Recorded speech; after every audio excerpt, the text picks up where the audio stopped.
ಯಾಕೆಲ್ಲರೂ ಮುನ್ನಿಸ್ಕೊಂಡಿದ್ದೀರಾ? ಯಾಕೆ ಅಂತ ಯಾಕೆ ಅವ್ರು ಕೇಳಿದ ತಕ್ಷಣ ಹೂ ಅನ್ಬಿಟ್ಟಿಯಲ್ಲ ಪೆದ್ಗೊಂಡಂತಾರ. ನಿನಗೋಸ್ಕರ ಒಬ್ಳು ಕಾಯ್ತಿರ್ತಾಳೆ ಅಂತ ಗೊತ್ತಿಲ್ವಾ ನಿಂಗೆ? ಯಾರು? ಗೌರಿ. ಅಯ್ಯೋ, ನಾನೇನಂತ ಮಾಡಬಾರ್ದು ಕೆಲಸ ಮಾಡಿದ್ದು? ಓದಿರೋ ಹುಡುಗ ನನ್ ತಂಗಿಗೆ ಒಳ್ಳೆ ಗಂಡ ಸಿಗ್ತಾನೆ ಅನ್ಬಿಟ್ಟು ಹ್ಞೂ ಅನ್ಬಿಟ್ಟೆ. ನಿನ್ ತಂಗಿಗೆ ಒಂದ್ ಒಳ್ಳೆ ಗಂಡ ಸಿಗ್ಬೇಕು ಅಂತ ನೀನ್ ಆಸೆ ಪಡೋ ಹಾಗೆ ನನ್ಗೂ ಒಂದ್ ಒಳ್ಳೆ ಅದ್ಕೆ ಸಿಗ್ಬೇಕು ಅಂತ ಆಸೆ ಇರಲ್ವಾ? ನನ್ ತಂಗಿ ಮನಸ್ಸು ಎಂತ ಅಂತ ನನಗ್ ಗೊತ್ತಿಲ್ವಾ? ಅದಕ್ಕೆ ಆ ಹುಡುಗಿ ನೋಡಿದ ತಕ್ಷಣ ಹ್ಞೂ ಅನ್ಬಿಟ್ಟೆ. ಕುಕ್ಬಿಡ್ತೀನಿ ನೋಡು. ಗೌರಿ ಇರೋದೇನಕ್ಕೆ? ಯಾಕೆ? ನಿನ್ ಬಟ್ಟೆ ಒಗ್ಯಕ್ಕೆ, ಮನೇನ ಸಾರ್ಸಿ ಗುಡ್ಸಿ ರಂಗೋಲಿ ಹಾಕಕ್ಕೆ, ಕೊಟ್ಟಿಗೆಲಿರೋ ಸಗಣಿನಿ ಎತ್ತಕ್ಕೆ ಅಲ್ವಾ? ಎಸ್ ಎಸ್ ಅಂತೆ. ಅವಳು ನಿನಗೋಸ್ಕರ ಎಷ್ಟೊಂದ್ ಮಾಡಿದಾಳೆ. ಯಾವತ್ತಾದ್ರೂ ಅದ್ರ ಬಗ್ಗೆ ಯೋಚನೆ ಮಾಡಿದ್ಯಾ? ಹಾ, ಅವಳು ಮಾಡಿರೋದೆಲ್ಲ ತಿರ್ಸ್ಕೊಟ್ಬಿಟ್ರೆ ಎಲ್ಲ ಸರೋಗುತ್ತಲ್ವಾ? ಹಾಗಾದ್ರೆ ನೀನ್ ನನ್ಗೆ ಏನೇನ್ ಮಾಡಿದ್ಯೋ ಅದನ್ನೆಲ್ಲ ತಿರುಗ್ಸ್ ಕೊಟ್ಬಿಡ್ಲಾ? ಅವಳು ಕೊಟ್ಟಿದ್ದನ್ನೆಲ್ಲ ತಿರುಗ್ಸ್ ಕೊಡ್ಬಹುದು, ಆದ್ರೆ ಮನಸ್ ಕೊಟ್ಟಿದ್ದಾಳೆ, ಅದನ್ ಕೊಡಕ್ಕಾಗತ್ತಾ? ಅಯ್ಯಯ್ಯೋ, ಈ ಮನಸ್ಸು ಕನಸು ಇದೆಲ್ಲ ನನ್ಗೇನು ಅರ್ಥ ಆಗೋದಿಲ್ಲ ಕಣವ್ವ. ಈಗ ನಾನೇನ್ ಮಾಡ್ಬೇಕು ಹೇಳು? ಮೊದ್ಲು ನೀನ್ ಅವಳ ಹತ್ರ ಹೋಗ್ಬು.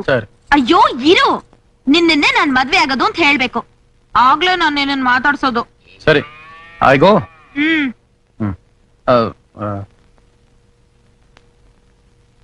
ಇಂಗ್ಲಿಷ್ ಅಲ್ಲಿ ಹೇಳ? ಹೇಳು. ಹೆಂಗ್ ಹೇಳೋದು? ಐ ಲವ್ ಯು ಅಂತ ಹೇಳು. I dub you. I love you. I dub you.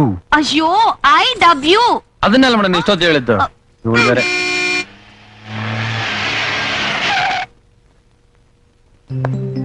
ಅರೆ ಬನ್ನಿ ಚಿಕ್ಕ ಯಜಮಾನ್ರೆ, ಕೂತ್ಕೊಳ್ಳಿ. ಪರವಾಗಿಲ್ಲ ರವಿ. ಏನ್ ಸಮಾಚಾರ? ನಾನು ಬಂದ ವಿಷಯ ಬೇರೆ. ಏನ್ ಹೇಳಿ? ರವಿ, ನಾನು ನಿನ್ ತಂಗಿನ ಇಷ್ಟಪಟ್ಟಿದ್ದೀನಿ. Sir sir. ಅವರು ಅಷ್ಟೇ. ಓಹೋ, ಸರಿ ಸರಿ. ನಾವಿಬ್ರು ಮದುವೆ ಮಾಡ್ಕೋಬೇಕು ಅಂತ ತೀರ್ಮಾನ ಮಾಡ್ಕೊಂಡಿದ್ವಿ.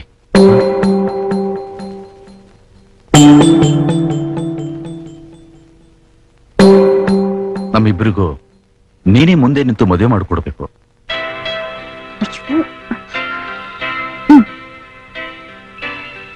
ಏನ್ ಯೋಚನೆ ಮಾಡ್ತಿದ್ಯಾ? ಮಾಡ್ಕೊಟ್ಬಿಡು. ಇಬ್ರು ಒಪ್ಕೊಂಡಿದ್ದಾರೆ. ಹುಡುಗನು ಒಳ್ಳೆಯವನೇ. ಯಜಮಾನ್ರು? ಅವ್ರಿಗೂ ಇದಕ್ಕೂ ಯಾವ ಸಂಬಂಧನೂ ಇಲ್ಲ. ನಾನೀಗ ಮನೆ ಬಿಟ್ಟು ಬಂದಿದ್ದೀನಿ ರವಿ.